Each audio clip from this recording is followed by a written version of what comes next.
Step one, wake up early, gonna rise with the sun. Step two, get some. Siang ya, masih kembali bersama saya di sini di channel Barondo Adventure. Ya, kemarin saya sempat memberikan tips bagaimana persiapan untuk memancing ikan ya.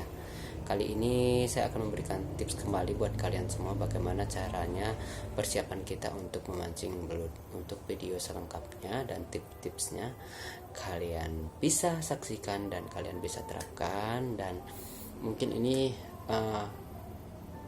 bisa kalian ambil ya hikmahnya, atau memang kalian bisa ambil yang penting-penting dari video ini ya.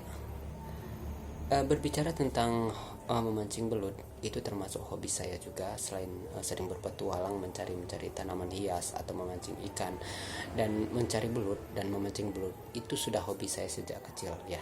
Oke, langsung saja, itu tadi sekedar sharing dan pengalaman saya. Untuk memancing belut, biasanya kita perlu membawa yang namanya pancing. Pancing belut dengan pancing ikan ini jelas berbeda. Kenapa?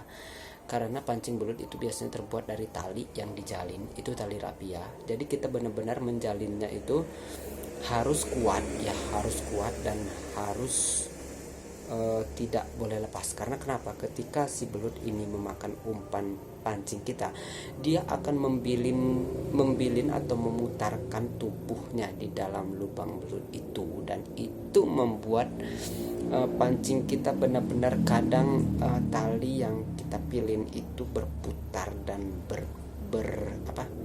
lepas gitu loh. Jadi benar-benar kita jalin kuat-kuat dan di ujungnya kita ikat. Nanti saya akan berikan contoh bagaimana cara mengikat tali pancing untuk belut ya.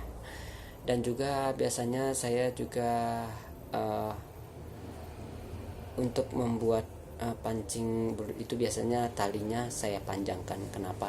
Karena kalau tali kita pendek, belut itu lubangnya kan dalam kan. Jadi ketika tali kita pendek, dia belum makan separuh itu sudah lepas, sudah kita tarik ya. Itu yang sering membuat belut lepas ketika kita mancing. Makanya kalau kita membuat pancing belut, jadi kita harus membuat talinya itu terlebih dulu panjang gitu. Jadi ketika dia menarik, talinya tidak habis ya. Jadi ketika dia menarik, dan kita pun punya persiapan tali yang panjang, dan itu pun tidak membuat belut lolos ya dengan tali yang panjang ya.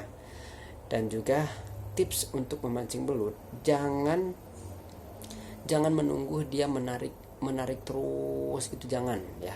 Karena kenapa? Karena ketika dia sudah mendapatkan umpannya, biasa dia akan memuntahkan kembali umpannya. Makanya sekali dia menarik begitu, nah jadi kita harus tahan sebentar dan tarik secara perlahan-lahan. Itu akan membuat dia benar-benar memakan pancing kita, karena reaksinya dia melawan. Saya jamin belutnya tidak bakal